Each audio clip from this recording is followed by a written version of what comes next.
Hello, everybody. No. Hi. Thank you for joining us tonight. It's just, we thought we would just pop on and have a coffee. I've got a coffee. I hope everybody else has got a bevy. Yeah. Starbucks cup. What a surprise, Claire's got a Starbucks cup. And we just thought we would have a natter. Hey? I haven't bought any in 2020 or 2021. Well, there you are. It's a miracle. Thank you for everybody who's asking how I am in the chat. I'm not bad. I'm not bad. Very tired and getting a bit of a tightening across my chest every now and again. But until I get an appointment with the cardiology team, I don't know what's going on. So we can just wait and see. But thank you for asking anyway. But life has to get on. Life has to go on. If anybody's got any topics of conversation they want to bring up, any issues, any concerns, anything they want help with, as always, drop a comment in the chat and we'll pick it up as quickly as we can. But other than that, I was going to say an opening prayer then. We don't need an opening prayer on here, do we? I'm confused.com. No, that's my day job. But no, Claire and I were having a chat and Nicola while she was at work, and we just thought no work this week. No work no, holiday week, isn't it? Decorating. Instead, yeah.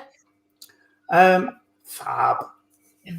You can, when you finish yours, you can come round here. There's a bedroom needs doing and the staircase. That's I sort of like do a tiny bit every day. Yeah. Yeah. I like Claire's. Claire's has changed a lot since the last time I was up there. Yeah. Oh, yeah. So we'll have to come up when lockdown's over and have a look. It's all changed, yeah. I've got grey and glitter in it, but we can't really, the camera's not picking up the glitter. No, it's not. It's not. What's wrong with in the grey? It's got to be done. Lisa Was it easy enough to do? Really easy, yeah. You just put the glitter just direct into paint. Paint it. Wow, might have to have a go at that. Lisa Scott says her partner thinks she's nuts. She's got a cuppa and a plate of biscuits out. He said, "Do you expect somebody?" Says, "We're having a cuppa and a chat." I will confess I haven't actually got a cuppa, but mainly because I've just taken my cup in kitchen. Well, you see, that's not the point. No, you're right. It's not. I could have them lined up. Yeah, I've always got at least one. Yeah. Hi, Paul. How are you, Paul? I saw you post about the Citizens Advice Bureau getting on to you about the tenancy. Fab. I think that's great. What I did think we'd talk about is, and I don't want any spoilers because I'm watching the episodes as they go live, but it's something we mentioned earlier, Claire, about it's a sin and how you're watching it in pieces because you're a bit emotional about it. Yeah. But it's really weird watching it because it's bringing back so many memories that are pushed away because they weren't particularly good. But yeah, it is a bit. That's why I think we're watching it in chunks because we're processing it through the week and then ready for the next one. But it's I think it's an important piece, and I'm pleased he's done it. I'm really pleased he's done it. Yeah, I've got to confess, I binge watched it with everything. Oh, no spoilers allowed. And I did cry, and I did laugh, and cried a bit more. I cried at this week's because it was so moving. And the acting in it is second to none. Yeah. I'm really, I don't know why I'm surprised, but I'm really surprised at how good Ollie Alexander is. You know, I mean, I love the band. I love Years and Years. I've got all of their stuff and I listen to it constantly. But I'm really surprised at how good an actor he is. Yeah. You know, amazing. Absolutely amazing. That's it. Oh, Lisa Scott's just realised what we're talking about. She's not seen it. No spoilers then. But No spoilers. don't get your tissues. Yeah, that is. We're allowed tissues. I went down between the book I'm currently reading and It's a Sin, first episode. I went down 2 boxes of tissues. So I've had to stop watching It's a Sin because I know emotionally I can't cope at the moment. Yeah, because I'm just too emotional with it. Yeah. Helen's just made a good point. The treatment of people in hospital at that time was appalling. It so was. And Michael made a good point that was actually picked up a little bit in the one we've just watched, which is, I think it's the 3rd episode, that not only were hospital treatments appalling, but they wouldn't actually, you'd find it really hard to find a funeral director to do the funeral because they wouldn't touch them. Yeah. They wouldn't touch your body with AIDS. And that must be so harrowing for the family. So harrowing for the family. Cherry, we're just having a basic waffle about anything and everything. And just picking up on an earlier conversation I had with Claire over the phone. And I thought it was something important to talk about here as well, that when you're watching these sort of things, it's important to take care of yourself as well, because it can be hard. Especially, like I said, I was, in 86, I'd have been 20. So I was sort of at the similar sort of age as the people in the show. And I do know people who got it. Who is Claire? Oh, there's an interesting question. Oh, start on that one, Tony. Yeah, good luck with this. Claire used to live 2 doors down from me a few years ago when her kids were dots, about this big. Every morning. And we starfished against the windows with no nappy on every morning, going bang, bang, bang, bang, bang, bang. Yeah. As we were going out to work at like 6:30. I'm not feeling too bad, Macca. Thank you very much for asking.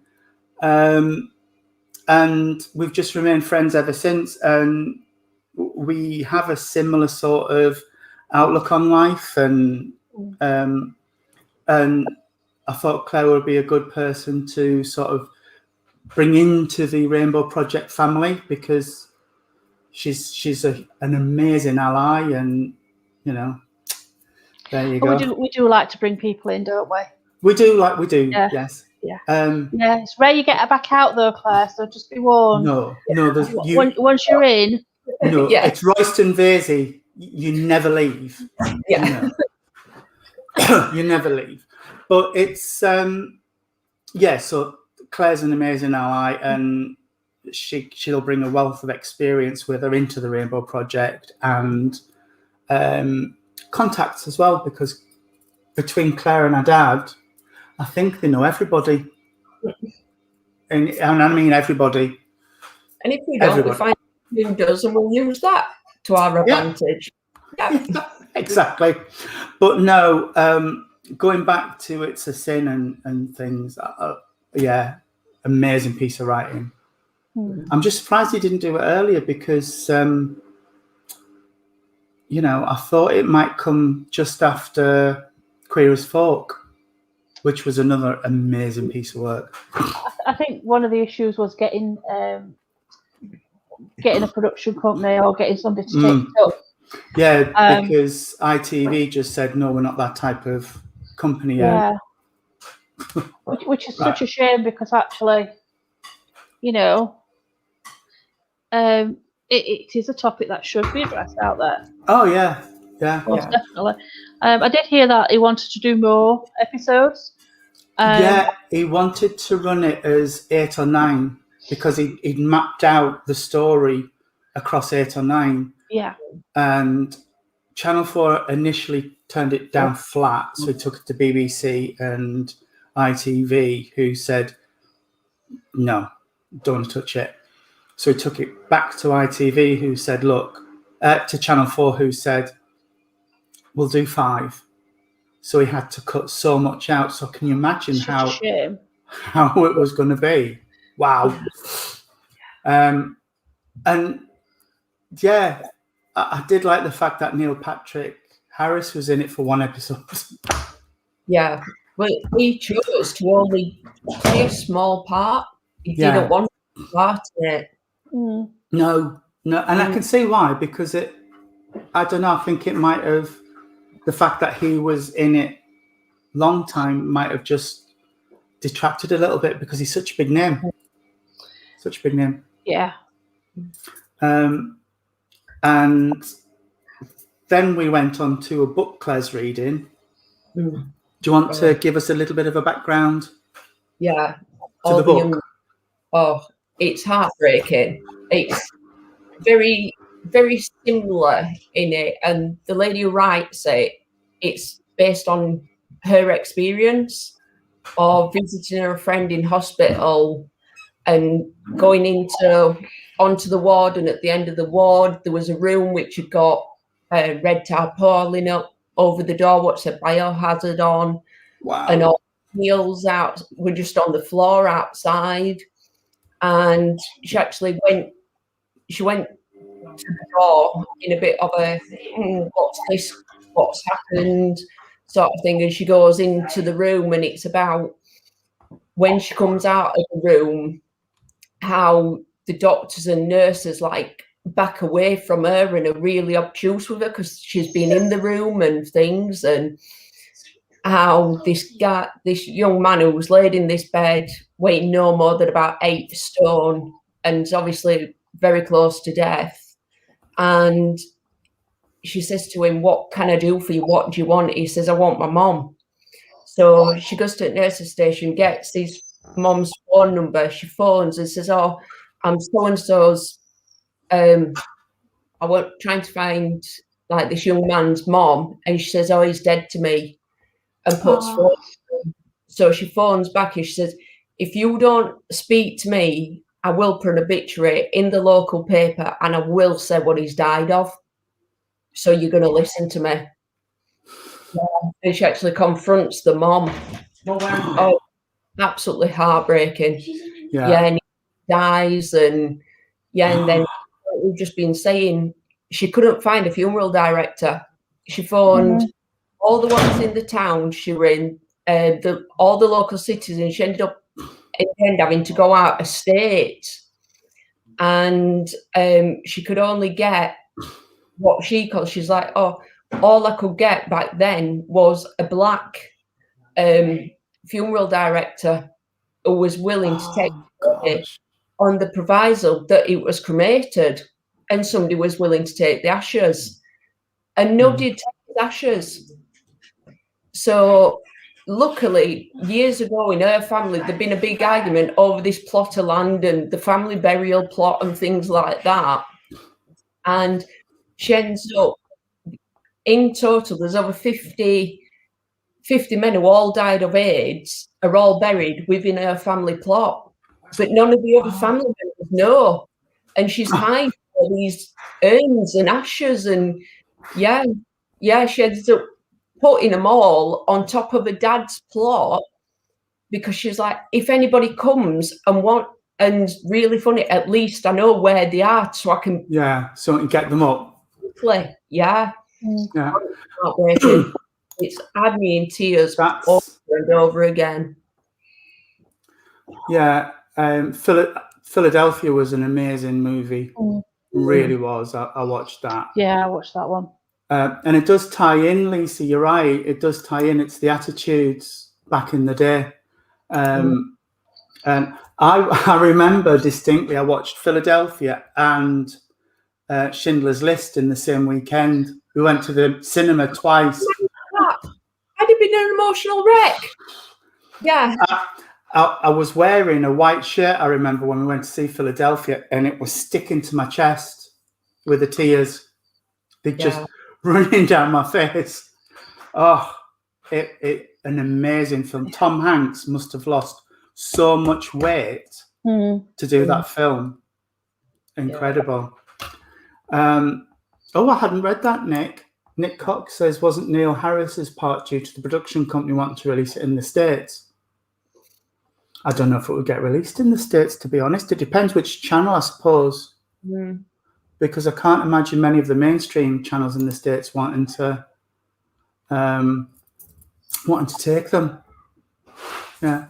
Helen's just saying Philadelphia always makes her cry. And me. And me. Oh, yeah. And Karen Cleo says she watched a movie called Prom. I've not seen that. Oh, that's what but I just come on to Netflix. Oh, is it? I'll have to watch that. Got Nicole Kidman and Meryl Streep in it, and James Gordon. Oh, not had a chance to watch it yet, but yeah. No. HBO co-produced it. That'd be why, because Neil Patrick Harris is something to do with HBO. I don't know if he's under contract with them or something. But James KBO. What's KBO? HBO co-produced it. Cool. I'm just looking at the on Netflix, so that might be my viewing after in a bit. Yeah. We might watch that in. We might watch that in tonight after we've had the dogs out for the last walk. Great. I was just trying to catch up with some of the comments. But no, other than that, in terms of Rainbow Project stuff, we've got some quite interesting stuff coming up. If everything comes off that we've got in the pipeline, should be good. We've got we've got quite a few things that we're sort of reaching out for, haven't we? Irons in the fire. Yeah, lots of more of these talks. Yes, we've got Helen's over the weekend. Yeah. Michael sometime next week because he wants to do something a little bit different. So he's finishing up the bits he wants to do. And like I said, a couple of other guest speakers I think we're going to bring on if everything comes off. And I released the video the History Month onto the Rainbow Project page. So if you want to know a little bit about people throughout the ages, if you like, that were part of our community, there's a video out with them all. You are better viewing it though on a bigger screen as well, Rob. Yeah, a bigger screen or on your phone in full screen mode, portrait, because that shows it a lot better that way. Definitely. I will wrap up, Lisa, if I'm going outside. It is absolutely blooming freezing out there. It's freezing out there. Yeah. We're growing icicles on our bin store. They're getting longer and longer and longer every because it starts to throw off through the day a little bit and then freezes overnight. So the other one is as well, if there's anything anybody wants to see us do on one of these any chats, anybody that they want us to talk to or invite on, shout up. We'll see what we can do. Yeah, definitely. Or if any of you would like to come on and have a chat, just let us know and I'll send you a link and you can come on and have a natter with us on screen. Definitely would be good. We are talking with there's some stuff that might be going out on Radio Sheffield as well, but we're still seeing what that's going to be about. Oh, Helen, I've got that in my I've got that in, you know how you can mark things on Netflix that you want to watch. I'm sure I've got that one already lined up, but it's I can't imagine that your parents sending you to be converted. Horrendous. Can't even get my head around that. No. Anybody would want to put the child through that. No. I mean, I think I said this on a chat with Nick once. I can't imagine anything Ben could do or say that would make me want to disown him or to put him through something like that. Yeah, Exactly. I mean, you don't go through all that to get your children to then try and, put them through torture, basically, which is what Yeah. It links into something I was having a conversation with my friend Rebecca about. We were talking about genetic engineering, and it was like, well, somebody was saying, yeah, but they can screen out all of these diseases and things. I said, yeah, but what else can they screen out? Yeah. Because if they find the genetic code that makes you gay or trans or whatever else, where does it go? Where does it end? And scary. Nick Cox sounds good. I've left the first time he's been on. Well, cool, Nick. Welcome, first of all. Welcome. Yeah. Thank you for joining us. Yeah. Just for a bit of background, the Rainbow Project's an LGBTQ support group, if you like. And when we couldn't meet in person, we came online, and here we are. So about once a week-ish, we come on and do an on-screen chat about things. Anything and everything. Yeah, anything and everything that you want to talk about, we can talk about. They already think that they found the gay gene. Yeah, but they realised it was too glittery to handle. And it was pink Levi's. Yeah. It was that little bit of glitter in the grey. That's it. James, I don't believe that anything like that is genetic. You never know. They will find that little shiny, glittery gene somewhere, and there we are. Lisa Scott's put a rather long comment up, so it's easier to read on screen. What parent in their right mind could possibly believe that putting a child of any age through that is ridiculous? And distressing audience. Yeah. It is absolutely, utterly heartbreaking. Yeah. Oh, cool. Talking about earliest conversation. We mentioned you. Well, we mentioned Barnsley Pride or Pride Barnsley in a conversation that we were having earlier. Yeah. And we wondered who ran it, and now we know. Yeah. There you go. We might be getting. Is it not running in conjunction with the bars around? Is that what I'm thinking? Because I know Andy Boggs sometimes just has something to do with it, but I don't think he runs it per se. All right. Oh, ops manager there. There you go. You see, we'll talk ourselves related one of these days. We will. Yes, because whoever Claire and her dad don't know, Nick and Helen know, and Michael knows everybody else. So, between us, I think, that world domination we were on about the other week. Yeah. We're well on his way. Yeah. Yeah. And we will talk with glitter. Yeah. Yeah, my daughter called yesterday wanting to raid the craft stash for Litland and not to pot of glitter all over. But she carried it into the bin, but then I've gone along because I'm now, everything's gone in dining room while I'm decorating living room. I've knocked the bin over. So this glitter's just gone even further. Oh. What?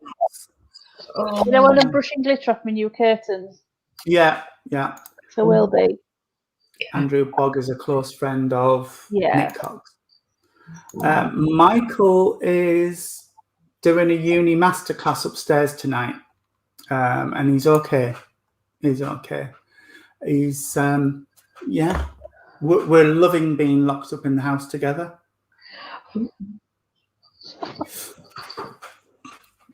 I'm really just so thankful I get to go out to work. Yeah. You know, when I was complaining about Michael getting contracts and working, yeah. No, I love him to bits. Any marriage that can survive lockdown, there's nothing. It is having a massive impact on people. Married, single, ever. Yeah. And conversely, I think there's also the flip side of that being stuck in a house in a marriage that isn't working. Yes. Or a relationship that isn't working must be horrendous. Absolutely horrendous. Yeah. Oh, hang on. Yeah, he knows me so well. Yeah, he must know that my coffee cup's just got empty. So, yeah. Yeah. But I can't put the kettle on because it'll make it's really loud, our kettle. Yeah. I'm just hoping and praying that the little 4-legged or 3.5-legged fiend keeps quiet. Oh, dear me, Nick.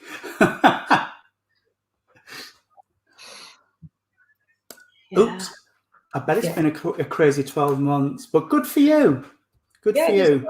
I know quite a few relationships where it just started just before lockdown, and then when lockdown hit, they went, right, we're either going to sink or swim here, so let's just go all in. Yeah. I've actually survived it, yeah. I mean, I do know people who are trying to keep a relationship going during this time, who live in different towns and things, and that's tough. It really is tough. But there you go. We first dated in January 2020, and you've survived. Well done. Well done. Love it. People as well have had to move in with different friends and family members as well, but according to the jobs, so I've read of people that, you know, key workers that have moved out of the family home to live with friends who have the same job to keep the family safe and stuff. Yeah. And that must be so hard. Yeah. It really must, because I mean, you know, to leave your family, you know, I was watching something, I can't remember what they did. There was something like a paramedic or a nurse, and they moved out. It was the lady that was the paramedic or the nurse, and she moved out and left a young child and a husband in the family home because she didn't want to risk giving a young child who was around a year the illness, you know, the COVID vaccine, virus. So tough choices. Everybody's got to make really tough choices at the minute. Yeah, definitely. And whatever your politics, when you just look at the uncertainty and the lack of clarity that is around everything at the minute, it's really not good. And I'm pretty lucky. I'm a fairly strong person mentally and emotionally, and I struggle. I really struggle. There are days when I just think I can't face stepping outside the door. So how people who have issues must be feeling at the minute, or who aren't as strong as me or Michael. It must be really bad. Bless. I really feel for people. I really worry about Amel, because without one of us there, she physically cannot go anywhere. So even if she could get a wheelchair out of the house, which she could in a sort of roundabout way, she can't get off the street because there's no drop down curbs. So she's literally stuck Yeah, so she can get round the estate, and it's only a little estate. She can get up to the pub, but she can't get across the main road because there's not a single drop curb anywhere on that main road for her to get to the shops or anything. So she literally is stuck at home waiting for one of us to say, right, come on then. You've sat in this house long enough. Let's get you out somewhere. But even that's restricted because I try to restrict how much I go in, without me going out to work. Well, yeah, exactly. And I try to, and I think, well, she has got multiple people around her that we do go in and try, reduce that for her. But what about those that haven't? I know. It's so hard. So hard. Yeah. I mean, my mum and dad are pretty lucky because my dad's shielding with the illness he's got and their age. Even though they said you don't necessarily have to shield now, but because he's got no immune system, he daren't go out. But Ben pops up and gets them bits and pieces. Otherwise, they would be really stuck. Really, really. Oh, hello, dear. Hello. Hi. Hello. Thought you'd join us. I did. I'm finished with lecture. That'll be me tomorrow. Yeah, we were talking about you because Nick Cox was saying he'd been asking you about the Rainbow Project. Oh, yeah, I like Nick Cox. He's funny. Yeah. His boyfriend moved in with him during lockdown. Oh, wow. And we were just saying any marriage or relationship that can survive being locked in the house for 24/7. Helen, mental health is a big problem for lots of people at the minute. It is, Helen. It is. And it is something that I think we need to look at as the project going forward, because I think people are going to need a lot of support. I think traditionally as well, as a group, one of the self-care things that I would do is I would get together with you guys and we'd go and have a coffee and a cake and put the world to rights. Yeah. Face to face. Yeah. And whereas we're still able to meet up, online, it's not the same as having something nice to eat. And, no. And it's still, it's not bad, but yeah, it's still nice to be able to go out and have something to eat. Sean, you're so sweet. Yeah, we heard from a friend yesterday, didn't we, Michael? Was it yesterday or the day before? Anyway, this week. Yeah, we did. Who unexpectedly lost her mum. I mean, she was suffering with dementia, but then all of a sudden they found that other illnesses had come back, and within a short period of time, her mum had passed. And that's just what she was saying. We would normally meet her once in a while and have a meal and a coffee, or a cake and a coffee. And she says she so misses just getting face to face and having a cup of coffee and the world to rights for people. Yeah, and being able to give people a hug. Yeah, it's killing me. Which, I mean, I think I said it the other week that it goes against every fibre of my being not to jump in the car and go and see my mum and dad when my dad's having problems. Yeah, but I couldn't, because I couldn't stand outside on the lawn and talk to them, because I'd want to go and give them a cuddle, and you just can't. Yeah, you just can't. Yeah. I mean, I'm quite lucky that I do go in and see Mel and Dad, but neither of them are tactile. Don't get that close. Unlike me and Helen, who are quite tactile. Poor old Ashley, when she dares venture out of the bedroom, and the cats, they are my hugs, whether they like it or not. The dogs. And Michael. Yeah. Because yeah. I mean, she will now automatically come down and sit beside of me, which is nice. But one of the things you try and do instead is find at least a short-term substitution. Yeah. But it is a short-term thing, but I think where people fall down is actually just talking about this on this lecture, is that people set expectations, and it's how you set that expectation that's really dangerous. Because if you set it in such a way, so you'll say, well, what I'm going to do is I think this is all going to end in 6 months, so I'll book a holiday. And you get to that point and you have to cancel it again. You put yourself in a bit more mental health issues than you needed to.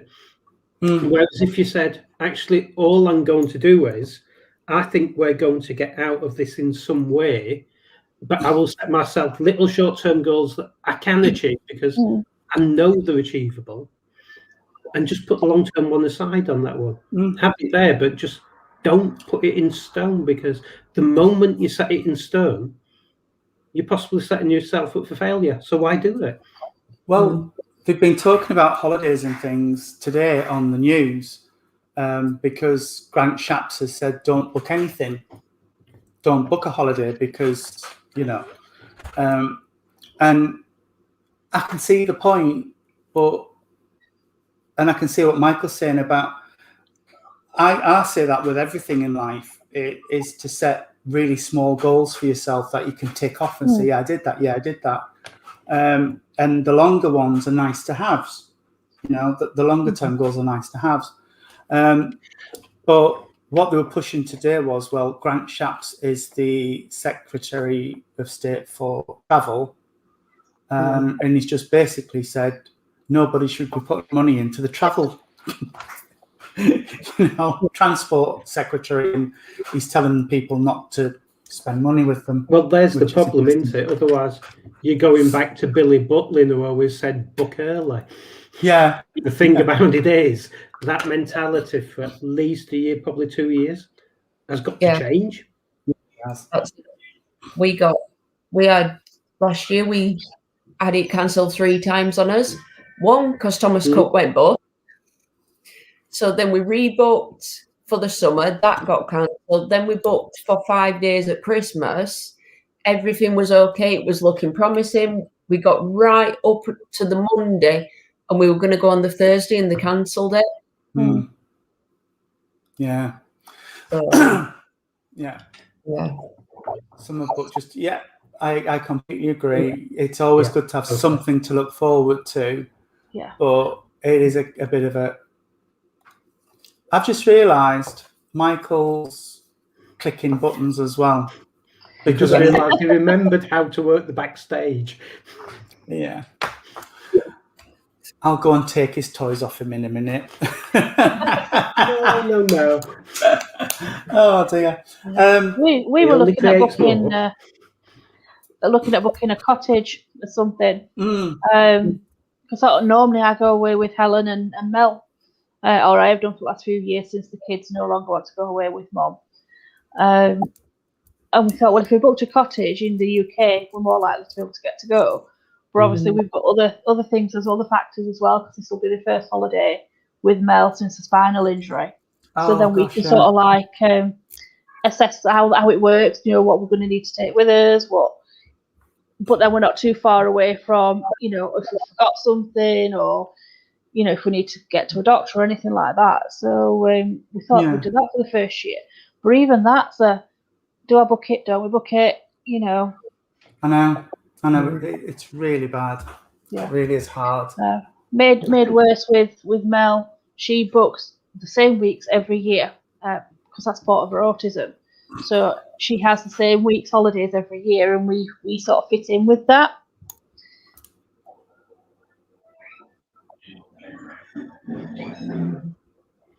Yes, Nick's got a motorbike and all leathers. I've seen him in the leathers. But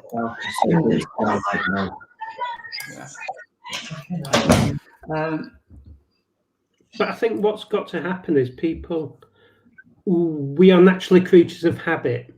Yeah. And what we're not doing at the moment is we're not changing habits. But that is going to happen. Habits are going to change. I don't think there's any choice, is there? No. But on the back of that, there's this assumption that if you look at it from a purely economic point of view, it's a bad thing. But it's evolution. It's just change. So yes, at the moment we are on an economic pause, but that is all it is. It's a pause, and then people go back to doing things. Exactly. And when they do, they might go back to doing different things. But that's all they're doing. They're going back to doing different things because they're not, on the whole, going to sit on their ass and do nothing. No. So, and I think that's the thing as well. People don't know what actually the different things are going to be. No. So there's no planning. There's no, okay, well, we'll get X amount, more tents in the country for all those that are suddenly going to want to go camping. That won't be me, by the way.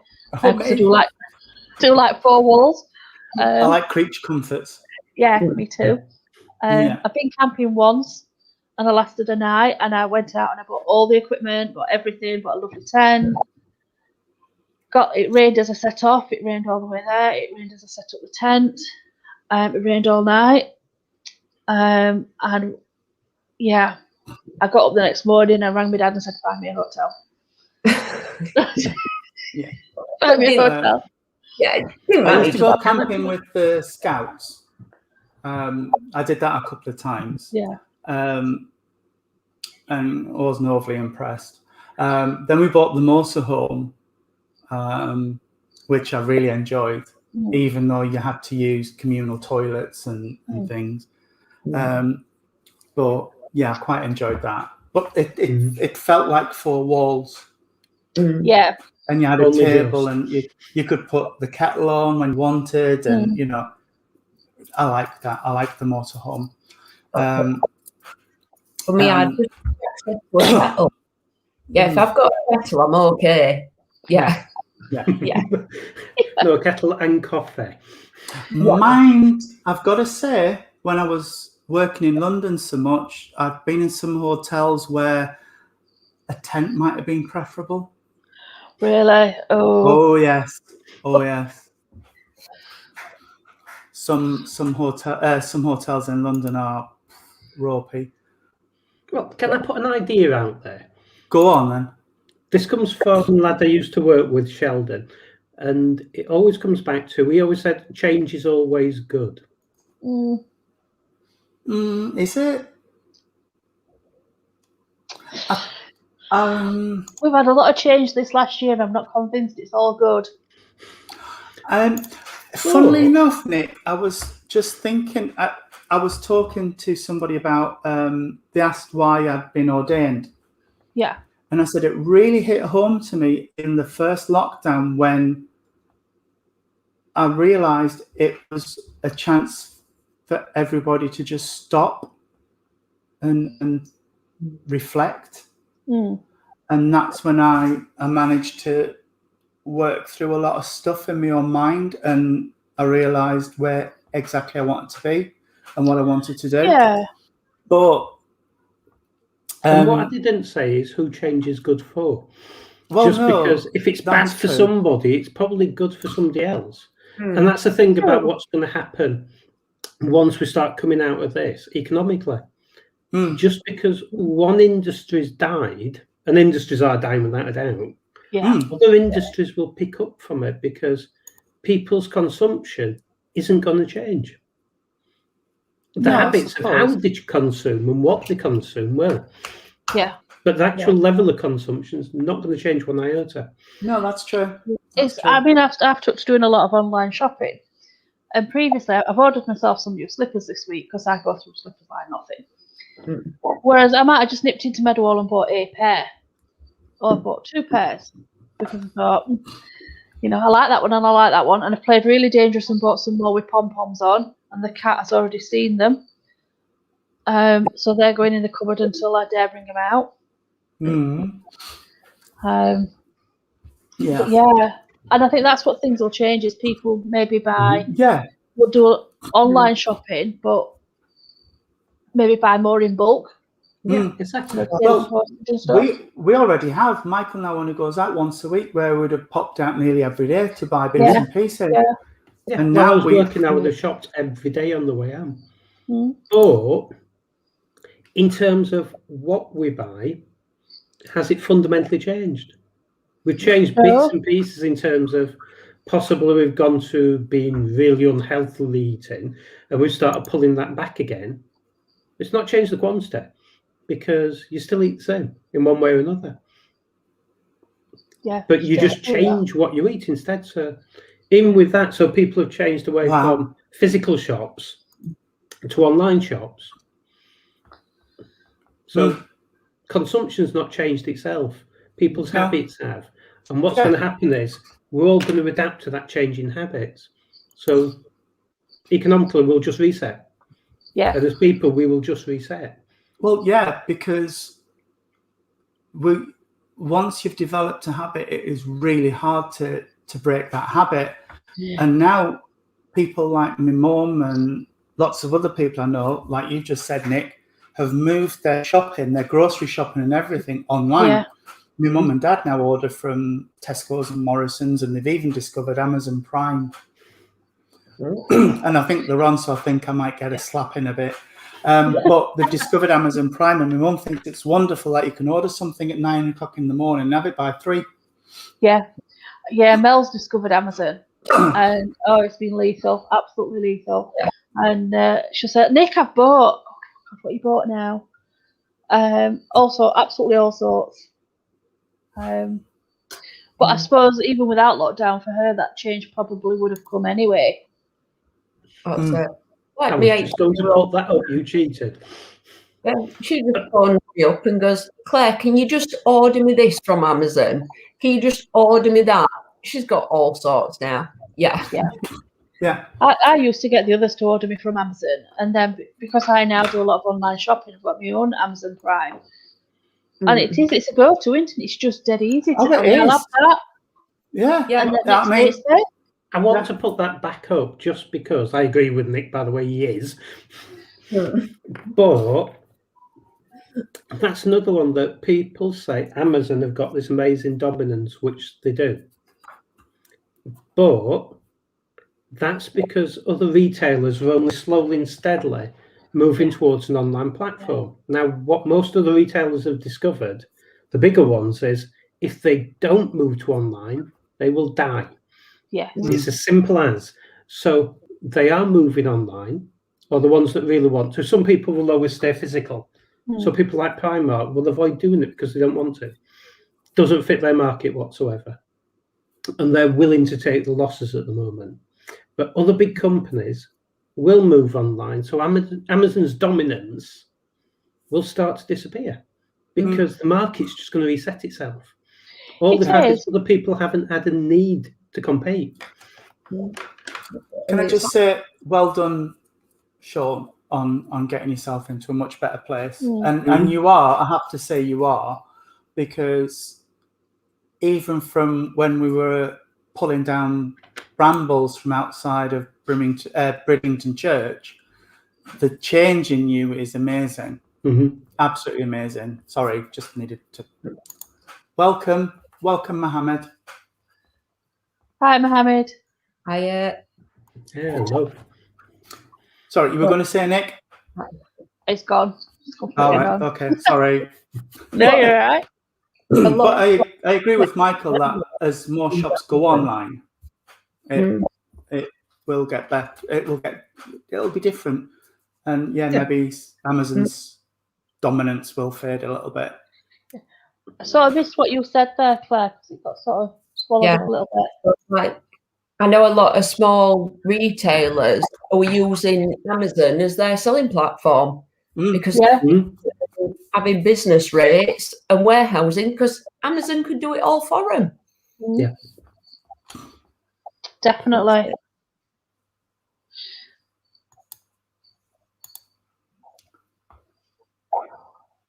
Well, that's the thing. It has, yeah. And that's why I go back to that thing about change, because what Amazon have been is a change enabler. So they've started right at the beginning and said, look, things are going to change. They saw it first.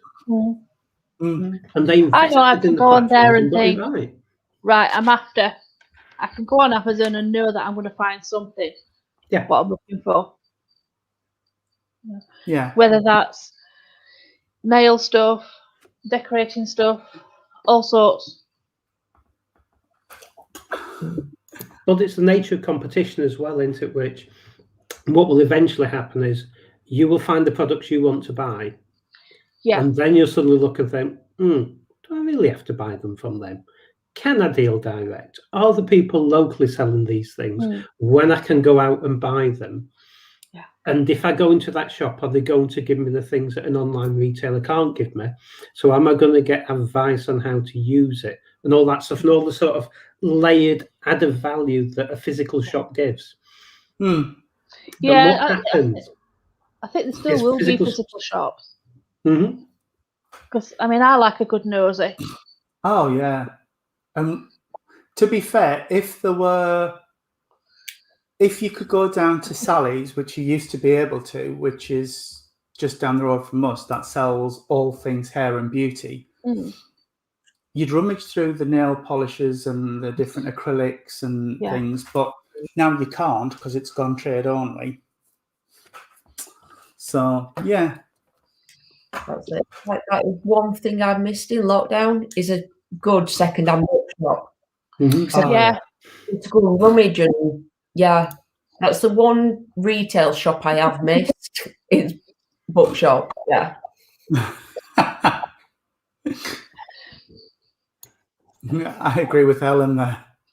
To get in touch with me, it's like Tony must be poorly. Nick, you're allowed one more free advert and that's it.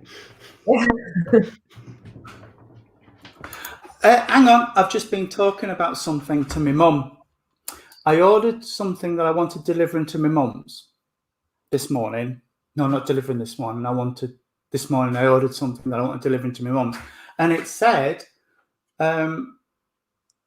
delivery today. But so I checked, put it in my basket, went through, went to check out and went to check my delivery option.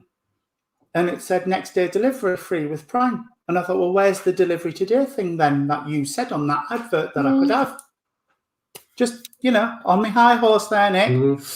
I thought my mum could have her Faraday wallets for my dad's car keys today. No. If my dad's car gets nicked today because somebody's been outside with a computer and... Hang on, but they're not just wrapped them in tinfoil. My dad's just got this new car and he's not... he loves it, but it's one of these keyless ones. So you can have the key in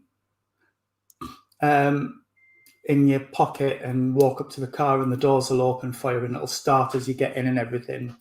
And he's a bit panicky that somebody can boost the signal from the key and nick the car, which they can. We were on about it today, you see, and they said, but you can either... Rav Wilding's option was put your keys in your microwave, at which point Gethin Jones says, but I'll forget they're there. Stick my milk in for my coffee on the morning and blow my keys up. And then he said, or you can buy these wallets that are lined with this special material. You put your key in, and that does it. So are keys microwavable? No, because they said, Matthew, I love you. I guess you'll just have to wear tinfoil hat like the rest of us. Yes. So is it like putting Coke and Mentos together? Does it have the same effect? Not when you're travelling down the M1 from Thirsk, and Nobody told you couldn't do that. The kids are in the back of the car. Michael's drinking his Coke. I like packet of Mentos in the middle bit where you put all your rubbish. And Michael goes, "Oh no! I've heard when you do this," and it was like boom, and it exploded over the car. It did it much faster than I ever thought driving it would. down the M1. I'm dripping Coke. My car is now dripping Coke. Oh dear. Yeah. It wasn't good. And I didn't speak to Michael until we got back in Sheffield, I don't think. Yeah. It was a bit of a quiet journey. I can't think why. No, I haven't either. Oh, Mohammed, you would be stunned what I found where I've come in here before and thought, what's the milk doing over where the tea, coffee, and the sugar is? Oh, that's because you're going senile. Oh, where's the coffee? And slowly opened the fridge like this, having a peek round the door, and went, oh God, I was having a bad morning this morning, was I? Yeah. It's funny. I've gone into the fridge before and thought, what was that doing there? And there's only me in the house, and when Ashes away at uni, and there's actually only me in the house for days. No, hang on, Nick. No, sorry. The cats. Cats are not renowned for doing things like that. Definitely, my two. I'm sure they plot. Things. Yeah, they do. Plot. They do. Get their heads together. Yeah. We are not going to do the conversation about the things that cats can do. No. Mike have the most foul, disgusting cat. We did, yes. She was towards the end. Cleo was not good. Not the nicest cat to have around the house. Yeah, mine's getting louder, and because she's deaf, she doesn't know she's loud. No, with the volume. Yeah, there's all other stuff that comes with an elderly cat, isn't it? Yeah, that's not pleasant. Yeah, ours was apparently an eyesight problem. If it looked like a litter tray, it was a litter tray. Electric steamers look like a litter tray. We just had a bulk order. We had a bulk order with Argos. They used to keep us one a month. Yeah, there goes another one in the bin. Yeah. Yes, thank you for watching, Matthew. Looking forward to watching you tomorrow night at Little Port. Have we developed patience? This my cat was in court recently as a lawyer. Probably did better, actually. Yeah. He had the filter thing on, didn't he? On his Zoom or whatever. Oh, yeah. Oh, Nikki. Nikki. That's not good. Oh, the smell. Yes. Yeah. Oh, God, do you remember back when we had the pet shop and we used to sell reptiles? Yes. And I got this call from, God, it was Marks and Spencer's, who wanted me to come and pick something up because somebody had been in and they had bought a frozen rat for one of their reptiles and put it down in our carrier bag in Marks and Spencer's and left it. Yes. And I was summoned to Marks and Spencer's to go and explain why I had put a rat in their shop. Yeah. Oh. Do you want to cuddle? Hang on. No. No, Daisy's about this big. Be about a foot smaller. This needs to stop now. We've already had this one. Yeah, the growth stopped earlier. Yeah. It's the thing with children, isn't it? They have a habit of growing up. Yeah. That's it. Yeah, becoming obnoxious pre-teens. It's because we're all obnoxious people, really. But it doesn't. No, sorry. No, I'm sorry, Claire. It doesn't get any better. No. It gets more expensive. Yeah, I'm definitely noticing that one, yeah. Mm-hmm. The toy scale with size. Yeah. Yeah. Yeah, the price goes up. Yeah. Oh. You see, I'm sort of glad that I never did uni traditionally, so I've never actually lived in halls. You see, Ben did his first year in halls and it drove him insane. Ben's, I don't know where he gets it from, he's a bit of a neat freak. I'm not. Don't get it from you. Have I not just said I'm not? Have I not just said it? I'm still allowed to say it. And he said because he couldn't live with the communal kitchen the way people used to leave it, he would have to declutter it and everything from top to bottom. And he got sick of it, so he moved out. Oh, Nick, you've got two, a 4-year-old boy and a 6-year-old girl, both in teenage phase already. Actually, ours is 25 this year and still in the obnoxious teen stage. Yeah, I remember going down to see Beth in Lincoln, and in second and third year she lived in a house with 15 other people. We walked in and the living room was huge. It was massive. There was like 5 or 6 sofas in there and stuff. Mm. And they'd had a party a week before. But you couldn't tell it was a week before because the house just literally looked like a bomb had exploded in the little room. Oh gosh. Yeah, and I'd got my mum and dad with me. You know, it was the 21st actually. We'd gone down to take her out for something to eat. Mm. And I just looked round this room and thought, well, I thought they had a good time. Yeah. Yeah. Oh, Claire, you've changed. Got Are you gonna floss for us, Daisy? Yay!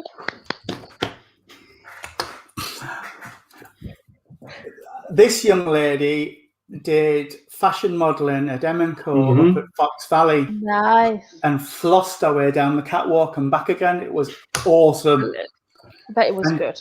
She ended up getting the outfits that she wore, though, didn't you? Yeah. Spoiled. Yeah. Spoiled. Kids should be spoiled. They should. They should. Anybody who says they shouldn't, rubbish. Kids should be spoiled. That's what you have them for. I mean, my two were lucky growing up. I'm the only one that's had kids, so they've got me, they've got their aunties, they've got their grandparents. Yeah. Yeah. You know. So my washer was just take off and. That's one reason you left. You were constantly cleaning. I don't blame you. Yeah. Yeah. Not good. Not good. Sean, send him an instruction manual on how to do it. The only good thing with where Ben was the in-house, the ensuite bathroom, and so he had a shower and a toilet and everything. Because I think if I'd walked in that place and there was a shared bathroom and things, I'd have just said, "Back in the car. I'm not leaving you here." Yeah. Daisy's not spoilt. She's well loved. I like that way of putting it, Jackie. I like that. Thank I you. really do. I don't know that. Who was talking to you? Who's Alexa's going off? Mine. Oh, is it yours? Yeah. Yeah. Oh, can we try this? No. Alexa, play ABBA.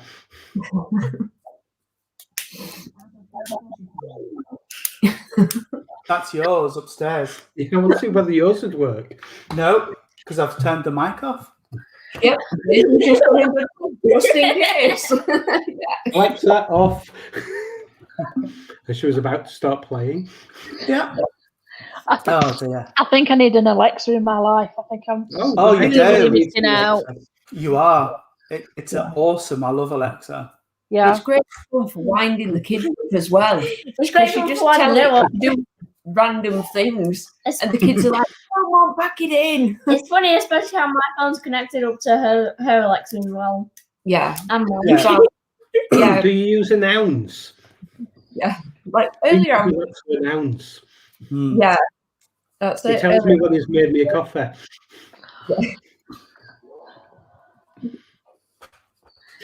Yeah, that's Nick, what did I say about adverts? Yep. This is your final warning, Nick Cox. Oh dear. Yeah, but if Nick has got some Alexas that might be needed homes there at Amazon, free, Oh yeah. All right. Okay. I could rehome. Yeah, I could rehome another couple of Alexas. I love them. There is. But no, it's. Has anybody else got any questions or anything while we're chatting? Or chatting away. Yeah. And it's worth saying Nick is a very active member of the community, as it were, as well. Yes, Nick's just said he's involved in the LGBT forum and thing and Pride Barnsley. Yeah. Oh no, I haven't got one in the bathroom. We've got one in the bedroom, one in the kitchen. We could do with one in the living room, Nick. One at the hall at the top of the stairs. I could have them everywhere. Yeah. It's easy for us. It's only a tiny house. I like because we all know that we've all had at least one argument with Alexa. Yeah. That's it, when you just got, Alexa, shut up. Yeah. I mean, my mum's is really strange because it responds to my dad every time. But my mum, and my mum keeps saying it's because she fancies your dad. Probably. Probably. Yeah. And I think my dad's blocked my mum from using it because my mum would play all sorts of music where my dad just like 60s. Right. I think my dad thinks music stopped at 1969. It did. Yeah. See, it's not just my mum and dad. Yeah. Responds to Kevin, but not Sean. That's not on, Sean. Really isn't on. No. You see, mine would probably respond to cats and ignore me. That's because the cats have domination. Yeah, yeah. You know, that it's just one of those things, isn't it? A cat has complete world domination. Total. Yeah. Yeah. So how did we get on to discussing Alexa? What the hell happened? You were going to happen. Yes, it is true. You were going to make it start playing ABBA. Well, I've said it once and I'll say it again. No more in ABBA. Would you like me to do the rest of the songs? No. Priscilla, Queen of the Desert. I wasn't. Anybody who watches Dancing on Ice, I wasn't happy with Jason Donovan's Priscilla routine last week. I just didn't think it worked at all. I don't watch it.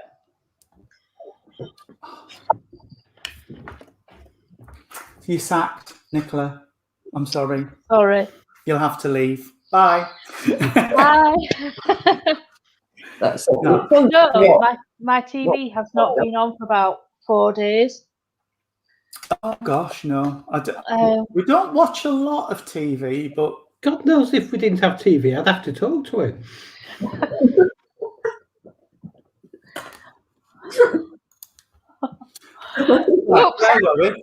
It's gone.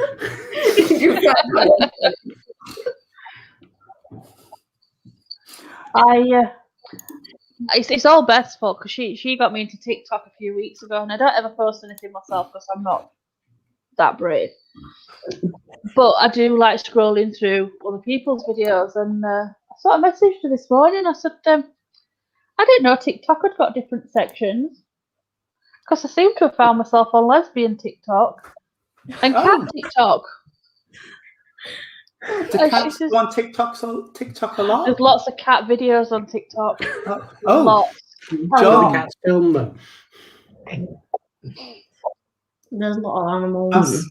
I've picked my own. I picked the songs I think I would like there, but yes, I have 2 songs that I want. Go on, Tony. What?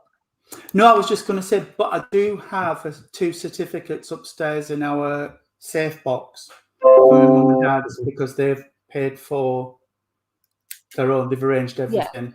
Yeah, my mum and dad did.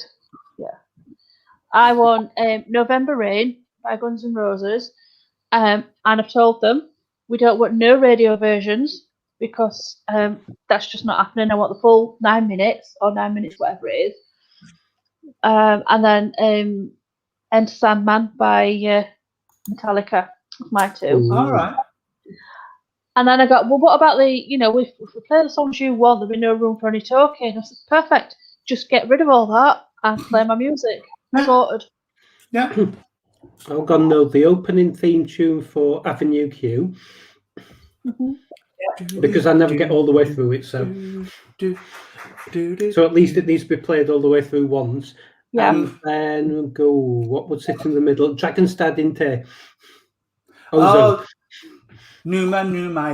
That's the one. Numa. Yeah. That's part of my step exercise. I do step 3 times a week. And that is one of my step tunes. Nick's got to head off. Bye, Nick. Bye, Nick. It is good to talk about that sort of thing, Nick. John Ennis, it is. But I think because of what I do, the funeral's not about me. It's about everybody else, so they can do what they want. That's exactly the phrase. Yeah. For me, you could just put me in the back of a hearse, send me up to Herringthorpe, cremate me, pick up your ashes a week later, and then have a party. Yeah. Because you want a squawk box to start with. Yeah. I think if you don't have these conversations, though, it's like when my mum passed, she'd got the funeral booked and paid for, but there were things that we hadn't talked about, like music and things like that. So then, you know, in the middle of all that grief, we're having to think of music that we think she would have liked. Yeah. Whereas she did like her music, and she, you know, she got, she liked all sorts, but it was, well, what did she really want herself? So, I mean, it is a conversation we've had with my dad since then. Yeah. And ask the question. And ask the questions. But we just let my dad pick, to be fair. Well, when my dad passed, he planned it all. He got it all worked out. And we had things like meatloaf. Oh, so we had bat I out like of hell. meatloaf as well. And a cardboard coffin, because he insisted he wanted the cheapest cardboard coffin they would do.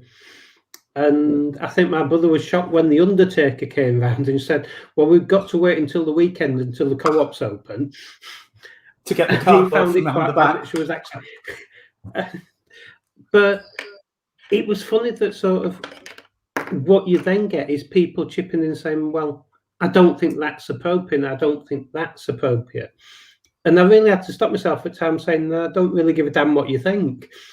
Yeah. Well, your mum handled that really well, actually, because she just said, I don't care. It's what Mick wanted. And if that's what he wanted, she says, do you think I want to stick him in a cardboard box? She says, I feel that's a little bit disrespectful. And I thought, well, it's what he wanted. Yeah. But that was the thing. That's what it's for. He went into the crematorium to Paradise by the Dashboard, like the album version, with all of the noises at the front of it. Yeah. Album version of Paradise by the Dashboard light, and then the curtains closed to Bat Out of Hell, full 15 minutes. The whole thing. Yeah. With the Undertaker stood Why, at the front. why shortchange yourself? Yeah, the Undertaker was gone at the front of the thing. Helen's got a question. What do we think to the progress flag versus rainbow flag and the use of the rainbow flag for the NHS? But isn't theirs the proper rainbow flag with 7 colours? It is, but... Where we have 5. Is it 5? Yeah, we have 5, don't we? You know I'm going to be controversial on this, but I would say that's semantics.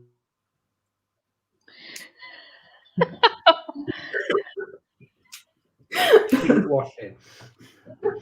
Sorry, Michael, you seem to mute yourself there. I wonder how I did that. But it's semantics. Actually, the original rainbow flag, LGBT rainbow flag, had 8 colours, didn't it? So then they took the hot pink off because they couldn't get it in enough quantities to mass produce originally. And then they merged the 2 blues into one blue.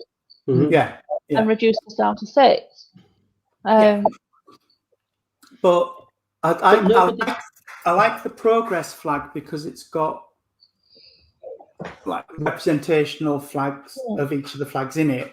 So I like the progress flag. And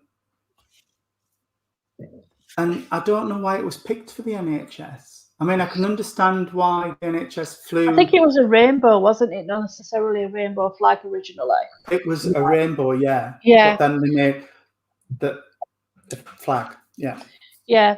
I mean, when you look back, the rainbows are a symbol of hope. Yeah. And actually, so when you start looking at the meaning, so okay, yeah, it's a very similar symbol, but what is the meaning behind it for that organisation?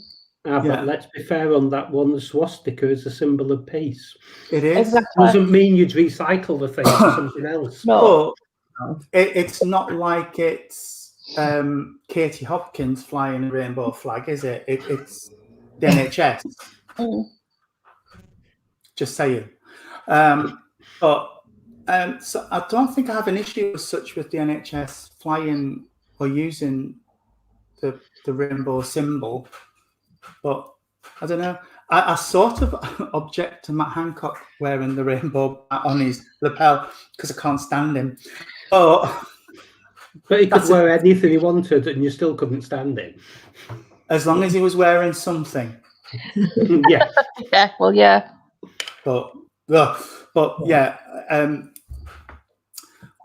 I prefer the progress flag because it encapsulates everybody. I wasn't keen on it at first. Inclusive. Yeah, it's more inclusive. Yeah. It really does. It encompasses everybody. But the more I see it, the more I think, yeah, I like that. We don't? We don't have a copyright to the flag. No, we don't. This goes back to which it was one of the BBC regions who World AIDS Day. Yes. Yes.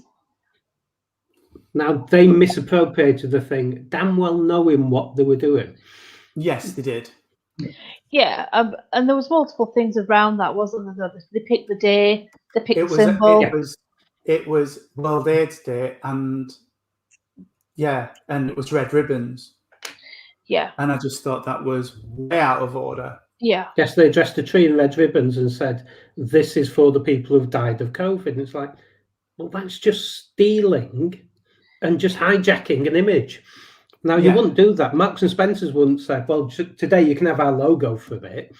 Doesn't happen. No. And it's just plain basic respect. Mm. Yeah, which is what they were told in no uncertain terms. That's what they were told in no uncertain circumstances. Definitely. Yeah. No, and I would agree with that one because I don't know. I think that was much more. That was raw. That was. Yeah. That's it.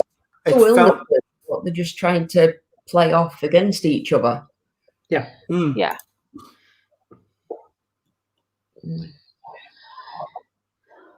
No, I would agree with that, Ellen. It was, but I don't know.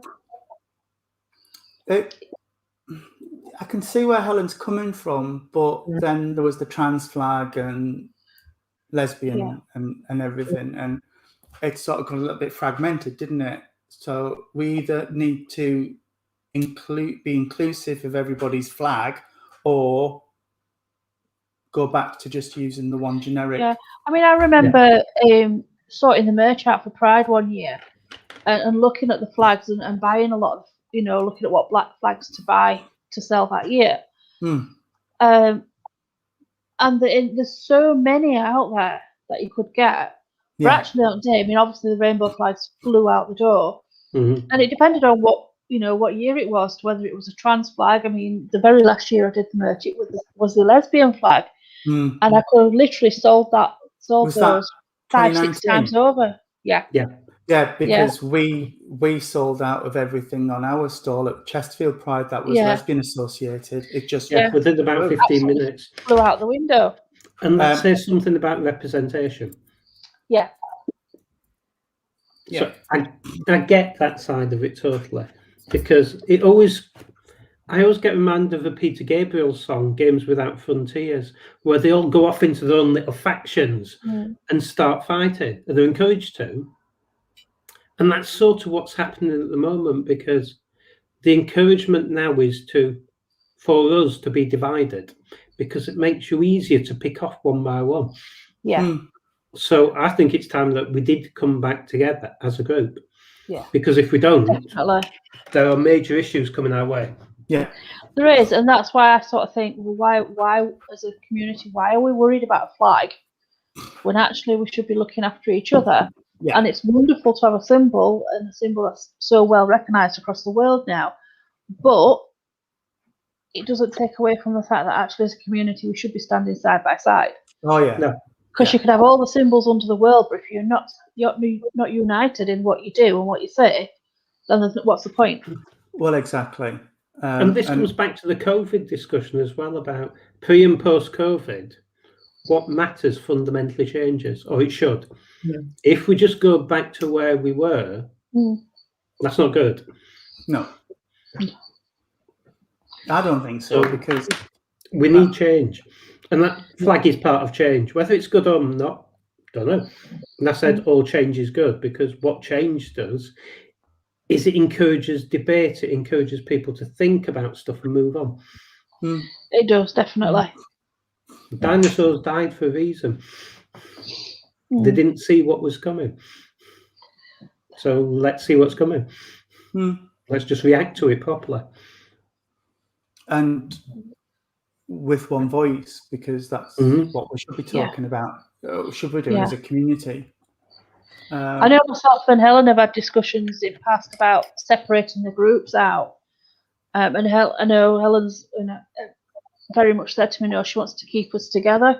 Because one of my thoughts was, when we're offering support groups, yes, we did used to offer separate family support, but we also at one time used to offer separate trans support as well. And did we need to be looking at going back and doing that? But actually, I do like the fact that we all, when we can meet face to face, we all just get in a room and chat. Don't matter. Yeah.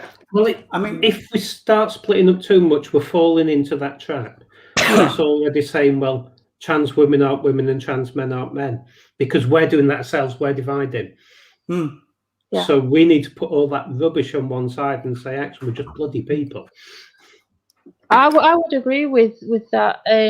There is so much bigotry, even within the LGBT community. But we've got to work together to fight that, and ignoring it.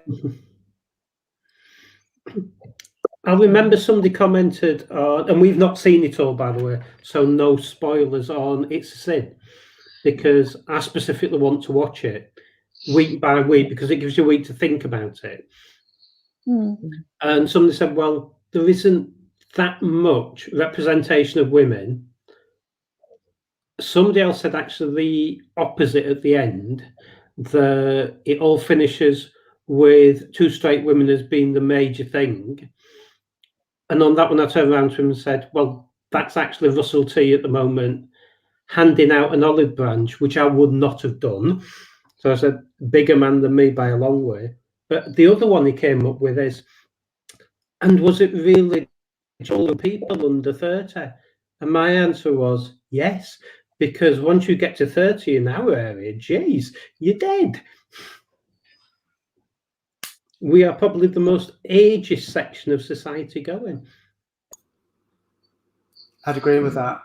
Yeah, I would too. Yeah, because yeah. If you're not a muscle twink, that's never been me. Oh, mate, it was me. Back when I was 21, it was me, but it's not now. No, I was. By the time I was 30, it wasn't. I was 7.5, 8 stone when I was 20. 26-inch waist. That's tiny. That is tiny. Yeah, it was. It wasn't healthy. I was a mum at that age. Somebody had handed, I'd got this little tiny thing and thinking, oh my God, she survived. Yeah. She survived, bless her. Yeah. So could we put something else forward instead for a flag? Could we divide it into 3 and have a cucumber, banana and some tofu on it? Oh, that was a wonderful series. Because that was more representative for me. That covered everybody. And you didn't divide it up into colours. I think that could be really hard work, Helen. Yeah. I think we carry on doing for us and our area and our, Rainbow Projects. We carry on as we are. That door's open to all. And if you don't want to be in, see you later. But if you're willing to walk through that door and welcome everybody that walks through that door, then you found a family for life. Yeah, I think that's it. I think us,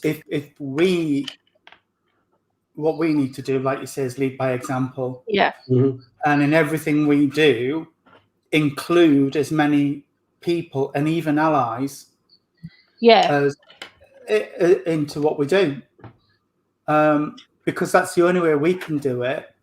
And I suppose if we're starting to work with other people, we've got to sort of say, but you've got to be inclusive as well. Yeah. And that's sort of the key, isn't it? The key is working with other people. Yeah. Yeah. It's not telling other people what to do. No. But it's working within their belief system as well. I mean, over the years, we've worked with, you know, and done different events and things with a wide range of people, which has been really successful. And people have come to us and then come back again because we are open, we are welcoming. And we do, you know, you walk through our door, you know what kettle is, you know, come in, have a drink, and join us. And that's what we've done for years. Kerry, as much as I'd like to agree with you, and I'm probably the most pessimistic person going, I don't. Because let's pull it forward a bit and say, you actually went, hello. Hi. Hello. That's it. This is one of the finally in Matthew's bedroom. We don't very often, do you? I'm liking the headphones. Cyberman. They're broken. Thank you, James. But it's one of those things, isn't it? Do we just work on the fact that it's a bit like dog training, or for that matter, Claire, training children. Yeah. Which is you reinforce the good things, and to a point, well, you ignore bad things. So we stress the things that we want to happen and how we want them to happen. And if other people are doing things that we don't want them to do, there's no point trying to change them, but there's more point trying to lead by example and say, well, yeah, but if you did like this is what you're going to get. And by doing what you're doing, well, you're getting what you're getting. I think as well, also extending on that, being out there. I mean, and I know we can't do the community events that we've always done in the past, but actually we have done things like Diversity Festival, and we have done, we've had, you know, stalls at Midlet Town Centre and things, and we have been out there talking to people. And no, we're not going to change everybody's mind, and we're not going to make everybody welcoming and inclusive, but we are having conversations. And it's continuing to have those conversations with people. You know, and then hopefully they will come round and they will, you know, be a little bit more welcoming. That's one of the other things, isn't it? Which is, we were talking about earlier and this goes back to the conversation about Amazon and all the rest of it. Well, we've already started changing our habits. Yeah. So when we look at how an event's put together, you also need to change your habits about how you think about it. And this was, I was on, say, the lecture I was on tonight, actually, I think this afternoon, there was some do you write science fiction, and we know I go off on these tangents, but there was some do you write science fiction. I was just thinking there's a little bit missing here because, sorry, Michael. And and this girl who writes sci-fi, when you actually looked at what she'd done is she described life on Earth. I think, but you're saying this is another planet and it's got all the trees and everything else. The only thing you've not got is an IKEA. But how do you think so far out of that? And no, I'm not going to say that because I hate that phrase.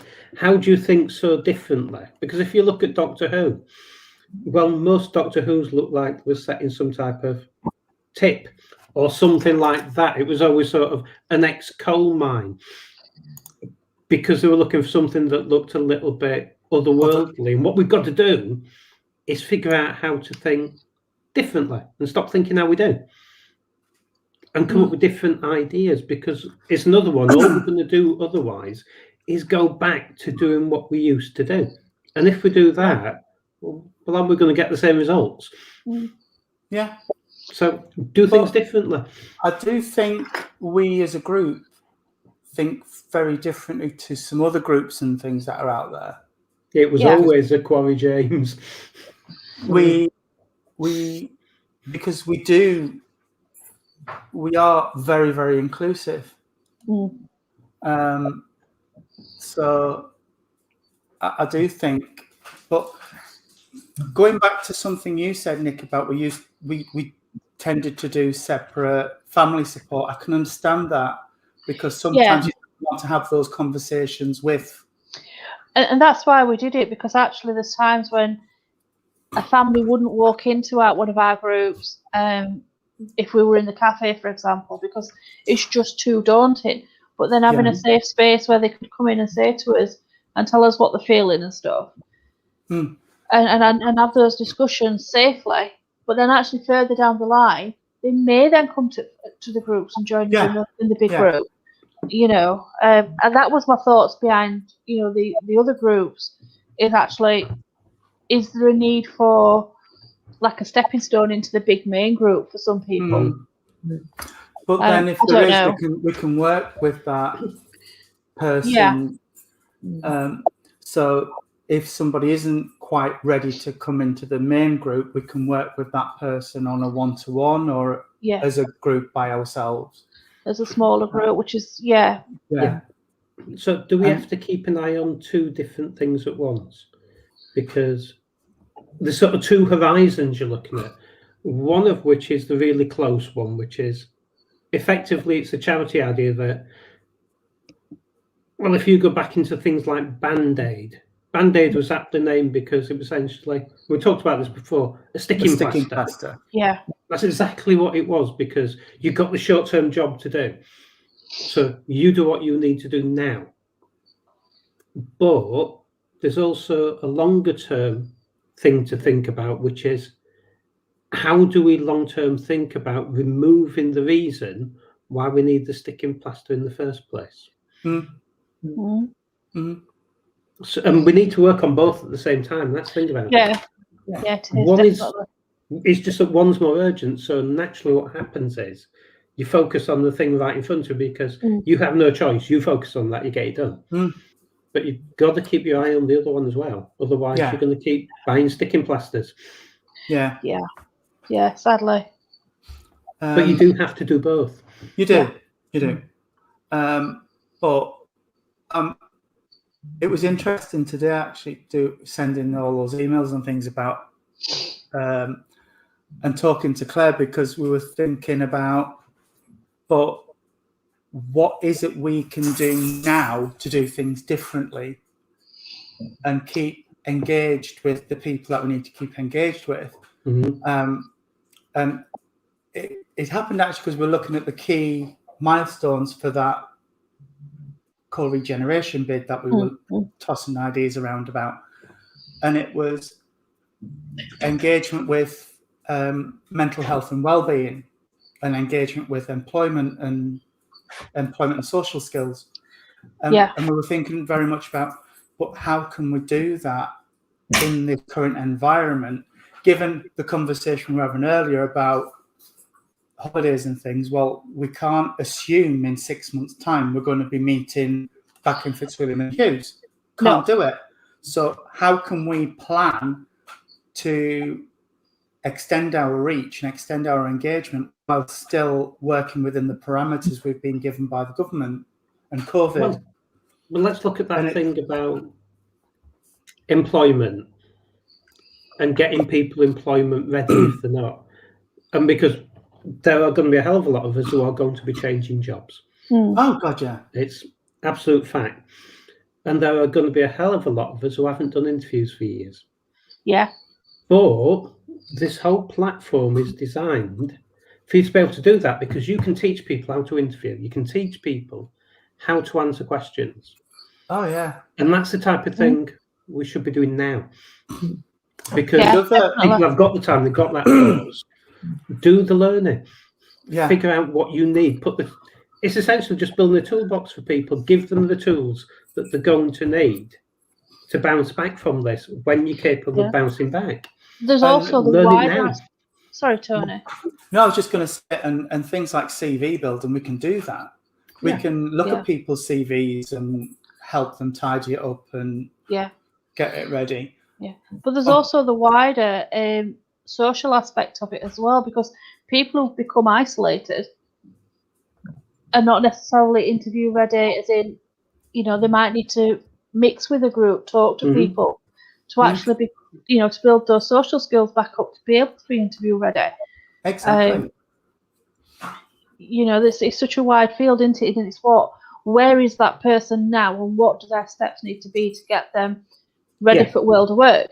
And whereas some people, it is a case of let's just mark up your CV, make sure you've got your interview clothes, let's do a few interview questions and that. Yeah. But for somebody else, it could be let's just get you opening your mouth and talking and selling as your name. Yeah, exactly. And it's very traditional gap analysis. Yeah. Where am I now? Where do I need to be? How do I plug that gap in the middle with the right steps at the right time to be able to do it? Yeah. Yeah. And chunk it down into small enough steps so it's achievable. Yeah. Exactly. And it was very much about the conversation Claire and I had about like mental health and well-being as well. How can we engage with that using this sort of platform? Because it's so hard. It really is so hard because it is easy to feel isolated, even when, like, on Facebook, you could have 3,000 followers, Yeah. I mean, that would also link well into the employability side, because actually, how many people are working from home and are sat in front of the screen all day, but then move on to being social, but they're still sat in front of that screen? Yeah, that's same not screen. good for anybody. No, same screen, same chair, same desk. And I'm absolutely culpable of doing that. Oh yeah, that was me in the first lockdown. And Ash would come in and she'd say, Mum, you've been at that screen for nearly 10 hours now. Do you not think it's time you need to move away altogether? Yeah. And you don't realise, do you? Yeah, we're still here, Paul. Yep, definitely an hour and 39 minutes yet. For me and Nick, this is still early doors. Yeah. We did Sorry, 2 I'm hours, just 20 ordering minutes. my coffee. Have you asked I Alexa sent to a make message it? and thought, can you make me a coffee? And downstairs she's come. This must be the longest Claire's ever gone without coffee whilst being away. No. Got a coffee. Daisy came in with one. Yeah. We need a Daisy. Yeah. I have a friend. Yeah. That's it. I rented her out very cheaply. Yeah. Yeah. No house elves, so we don't do them. Yeah. That's absolutely true. Absolutely true. You can be isolated in a room full of people. It is so true. I am feeling a little bit better, Sandra. I'm getting very tired now, but I'm okay. I get tired really, really easily at the minute, but we'll see what the cardiologists say when I go and see them. And I will be live on Friday night with Jean and Irene, so that should be good. Yeah, that should be good. Also.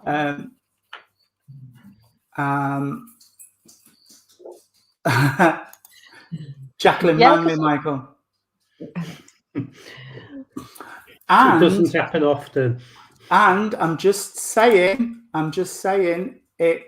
This is how we could do services as well, Michael. Just saying. How could we do that? But no, separate rooms. Yeah.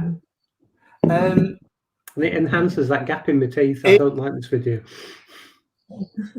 If anybody else has anything they want us to talk about, anything we need to cover, please let us know. Drop a message into the Rainbow Project group, messenger app, whatever I'm trying to say. I'm getting tired, you can tell. And we will try and cover it. We've got, like we said at the beginning of this, we've got a few people that we're in talks with to try and get them on screen, and other charities that we're going to try and get on screen before the end of History Month, hopefully. And into March, because there's a couple of events in March, isn't there? That we'll there is, yeah. And I want everybody who's watched this and who will watch this in the future, because this is going to be scarily on Facebook forevermore, to read the book. To read the book. Yes. That's it. Hold the book up again. All Young Men. How I do one think woman that's risked it all to care for the dying. Yes. that is definitely a book I'm going to go on and have a look for. I think we should pick up Helen's. Was it Helen or Emily who it said was one of them. we should have a book club? Definitely. Yeah. And then Maybe- that's a good one as well. Oh, Yeah, I've heard about that. it is good. Yeah, yeah. Bit of a tearjerker as well. Yeah. The gap we're starting to fill, but we are only just starting to fill it, is that if you look at our history from that time, and actually most people's history, because this goes for a lot of minorities, so it's also a black history as well, that says if you look at our culture in terms of a gay culture, what we actually have is an American culture. We don't have a British culture in terms of the history of it. And that's one that definitely needs to change, because like I said, Russell T coming up on AIDS, but let's be fair, if you look back, nearly every other show you've ever seen about it has been set in America. But interestingly, not made in America, because America won't touch the subject. So when it came to Mr. Morpin doing Tales of the City, Channel 4 had to fund it because all the American networks said, bugger off. Not a chance of doing it. And people said things changed, so he came forward a decade for him to do the rebooted version, also British cash. Thank you. Because America still wouldn't pick it up. Not pointing anything out, Tony, but... excuse me. No. Tony said we made a copy. Yeah. Sean might be able to answer that, Karen. Because yes, so we're going to, and we didn't. I do apologise for that. Whether there's anything, it won't be a rainbow project, but it was something like it, no doubt. What's that? LGBT support. I apologise for I've just done a quick Google search, Karen, and I can't see much, to be fair. Was it Bridlington who were looking at having a Pride this year? Yes, I'm sure they were. I thought so. I thought I'd seen something. Yeah, because I'm sure that they went to Doncaster. Yeah, I'm sure it was big. Yeah. I'm sure they did. Did the national one. I'll just see if I'm still on. But I used to be on Pride Organisers Network, but they've done some restructuring, so I don't know if I'm still on. But if not, I can reach out to Jenny, who could reach out further afield. Yeah, Jenny would be good. Yeah. And on that, on a future guest, and it's not looking just from a Pride point of view, but from a general good example from our community, it'd be nice to have Dan. Oh, yeah. Yeah. Dan Walker. Yeah. Because if he wants to talk to anybody who's passionate about what he does. Oh, yeah. We had Dan Walker. We had him on video chat the other day, and we were on a good long while. And it's all about how can I make this event better for my community, which is just amazing to hear. You know, he really is passionate about it. Yeah, Dan's one of those people I've just sort of naturally gravitated towards because of the way he does things and the way he acts. And if you've got any problems, Dan is a good one to talk to, because if he can help, he will. Right, I can't post on the page, but I can send a message. Brilliant. Thank you, Nick.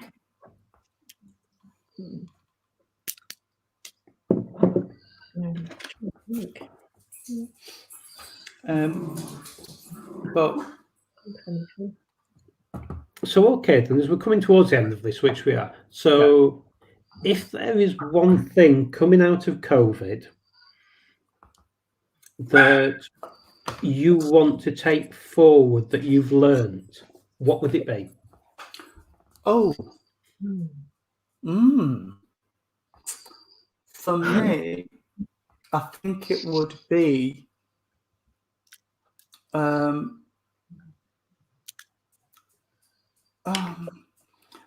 sense of the original lockdown, that people can step up and they can start looking at a community, start looking outwards rather than inwards,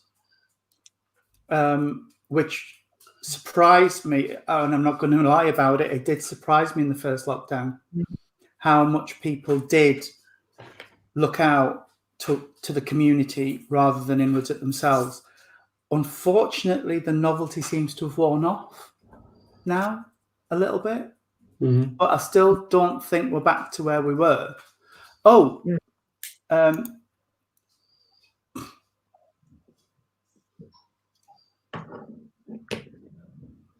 Thank you, Sean.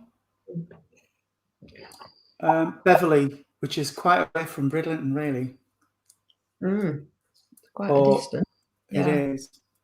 Well, thank you, But by Sean. nature of Bridlington Pride being organised, there is an organising committee. Yeah. So what we'll do is we'll try and reach out to find out who they are. Then they can tell us what's happening in that area. Yeah. Otherwise, they've all got a long drive to organise these things. Yeah. Paul says it's causing a lot of division. COVID. And I think the other thing I've learned about myself really is how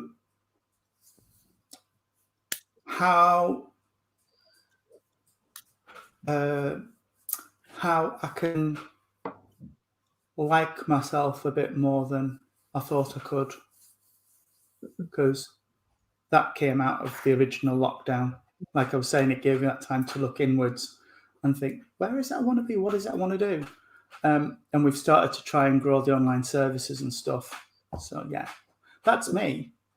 Claire, what would you like to take out of the COVID thing?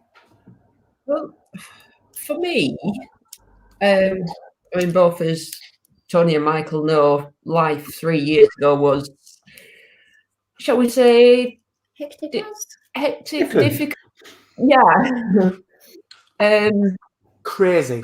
Yeah.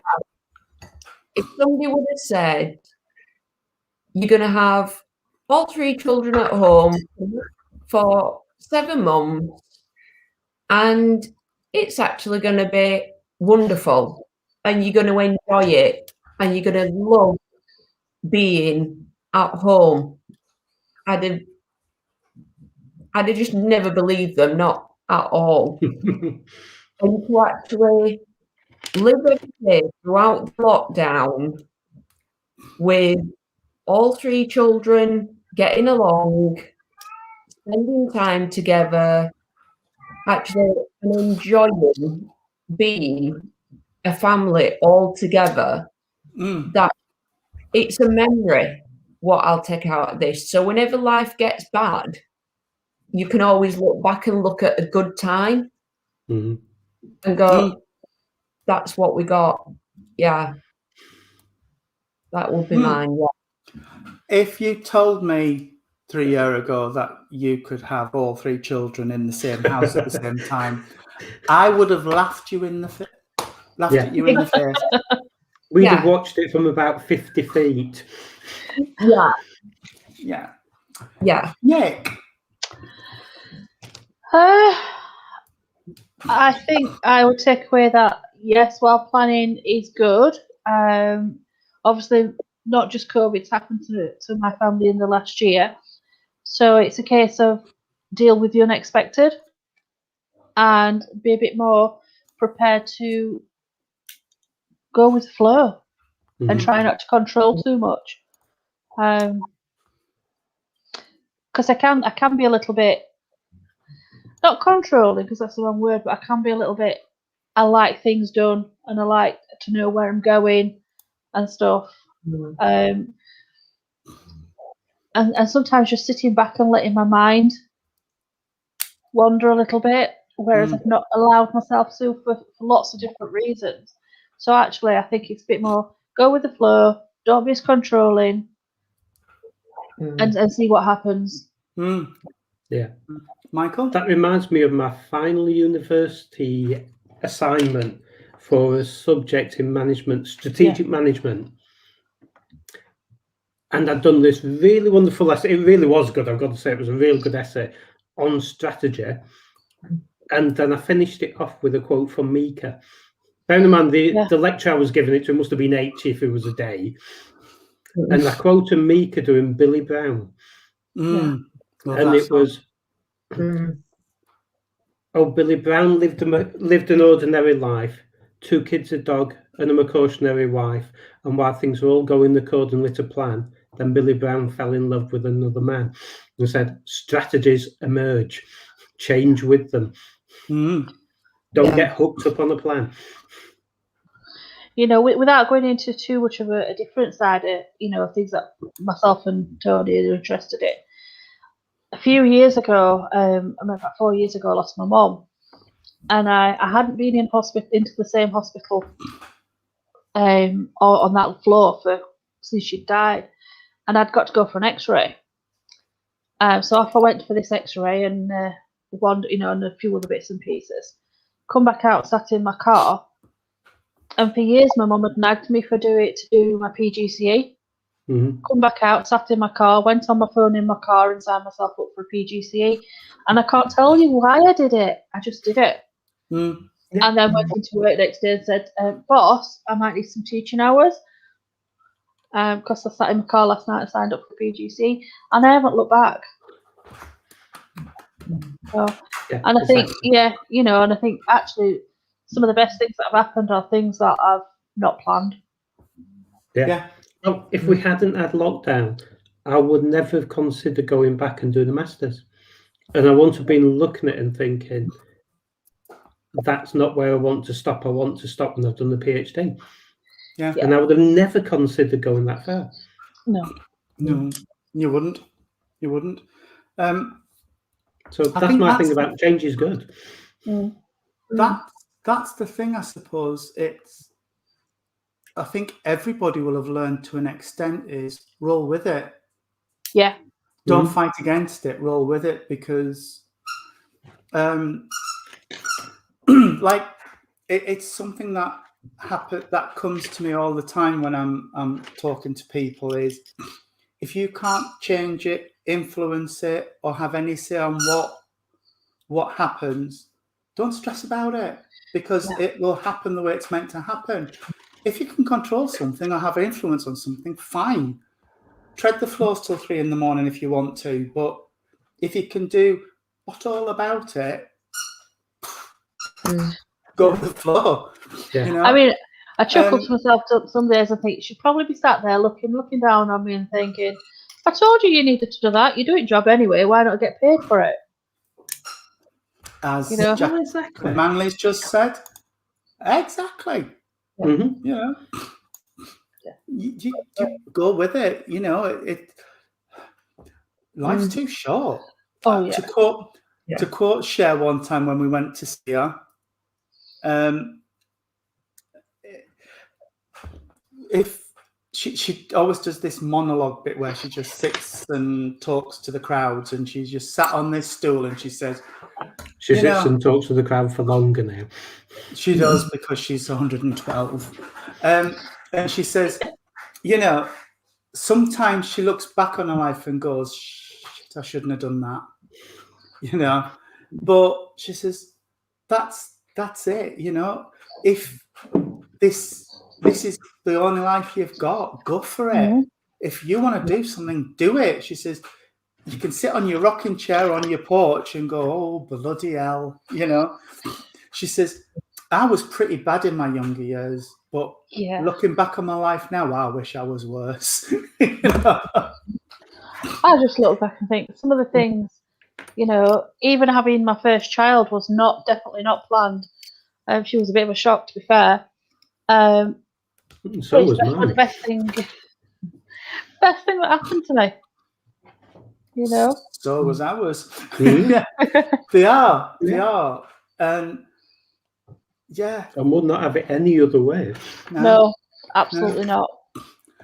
You should always regret the things you didn't do, not the things you've done. Because looking back on my life, I mean, I've been through some horrendous stuff. And I mean, we lost a baby. My dad had heart attacks, and my grandma was having a stroke. Yeah, you do start to think somebody's throwing thunderbolts at you. Yeah. All in the same 4 days. Mm. And you just think, hang on, I can't draw breath, you know. But those things give you the tools and armor to cope with things that are coming up in your life. And without all of those things, I wouldn't be who I am. So go with it. Exactly. You know, don't regret the things that have happened in your life. Regret the things that you haven't done. Exactly.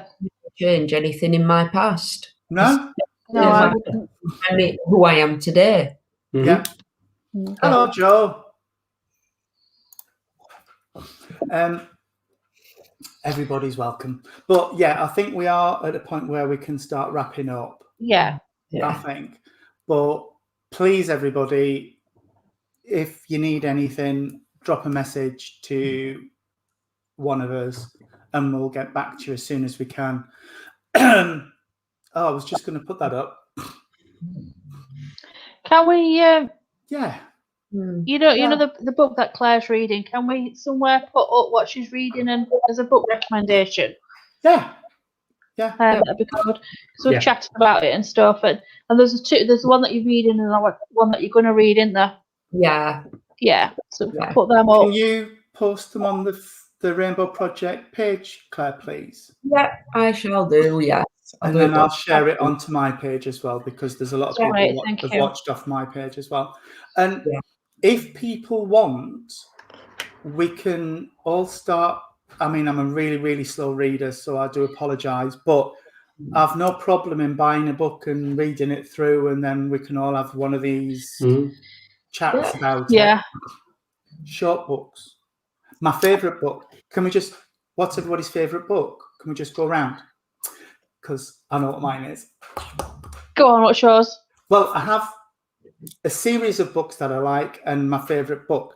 My favourite series of books is the Armistead Maupin Tales of the City Street series of books. And my favourite ever book was The Colour Purple. Love The Colour Purple.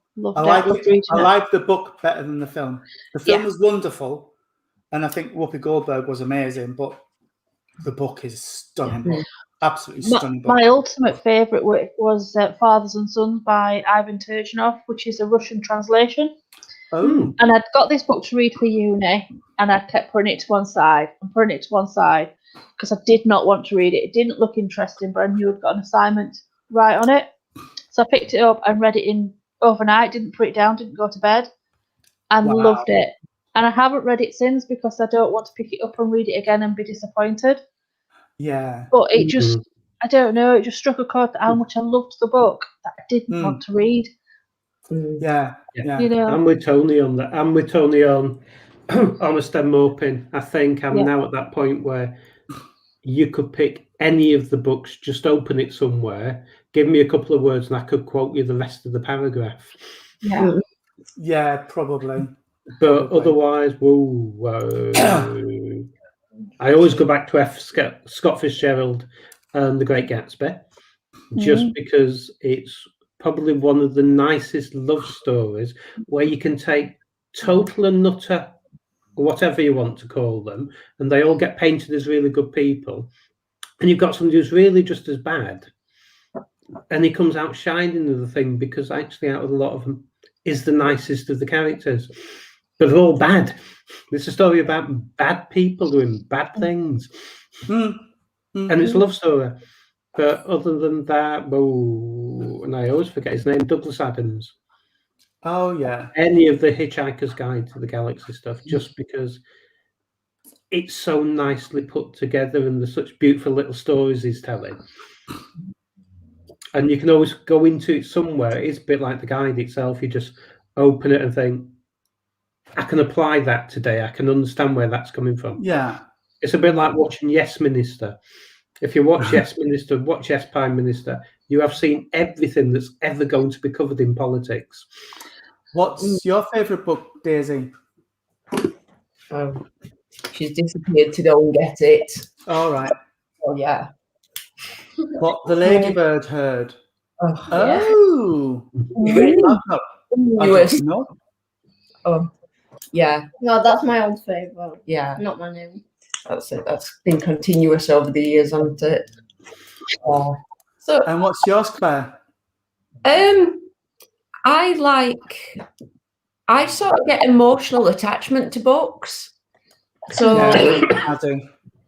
Yeah, having dyslexia and struggling as a kid to read, I just picked a book up one day and was told, "Oh, can you go put it back on bookshelf?" Me being the lazy madam what I was back at 10-year-old, I shoved it in my bag rather than putting it on bookshelf at school.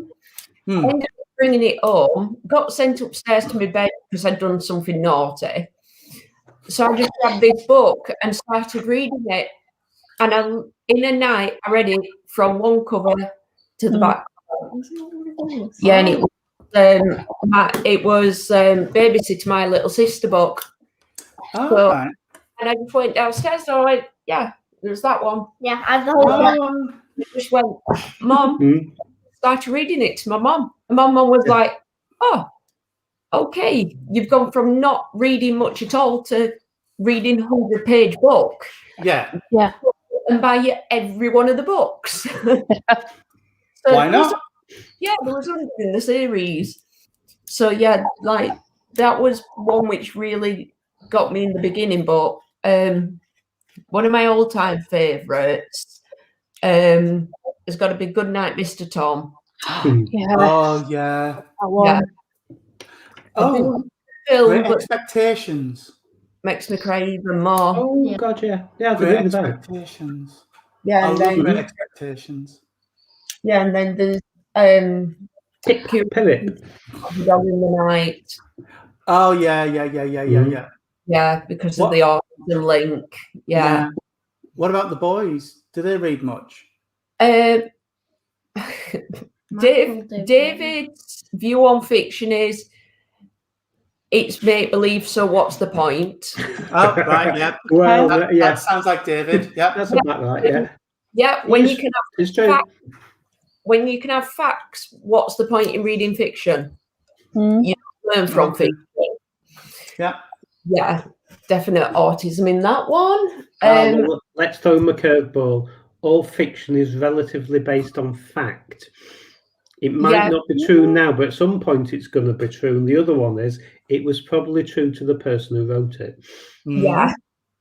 It's all anchored in there somewhere. Yeah. Otherwise, like I said, that's the thing about sci-fi. What's Mike's view on books then? Michael does like the David Williams books. Oh yeah, I can understand that as well. Yeah, he's quite into them in it. Yeah. Yes. Anyway, we went off on a tangent again. We were wrapping up. But it's that thing, isn't it? Storytelling is one of the best skills you can give kids. Reading, yes, but actually being able to tell a story is one of the best skills you can ever have, just because that's what life is actually doing. And everything you are going to do out there is based on being able to tell a story in one way or another. Yeah. So when I teach people how to market things and how to run businesses, all I teach is storytelling. We'll not let Michael on again. No, you won't. No, we've got to do your talk. And I've seen a message from Nick, from M and Andy saying they need to schedule theirs in. Yes, that's good. Yeah. And Nick, sorry, I've not dropped the hearts off yet. Treating looked a bit dicey. Yeah, treating is a bit dicey to get through, to be fair, at the minute. So I'm sort of glad that I booked this week off. Yeah. And that I did my shopping on the Friday. Yeah. So I've not had to go anywhere. Yeah. Ooh, here's one for you, Claire, for David. We'll give them a debating topic. Archaeologists are the best storytellers. Right. Archaeologists are all based in fact. Yeah. But the ones who do best are actually the best people who can put it across. Mm. That's the same with historians. The Dan Brown books. Yeah, Michael read all of those. I read all of those. I've read those. I'm sorry, I couldn't read them. I had a problem. I was doing an outline for one of the university projects for writing a novel, and I suddenly realised when I laid it all out, I just actually nicked the plot of a Dan Brown story.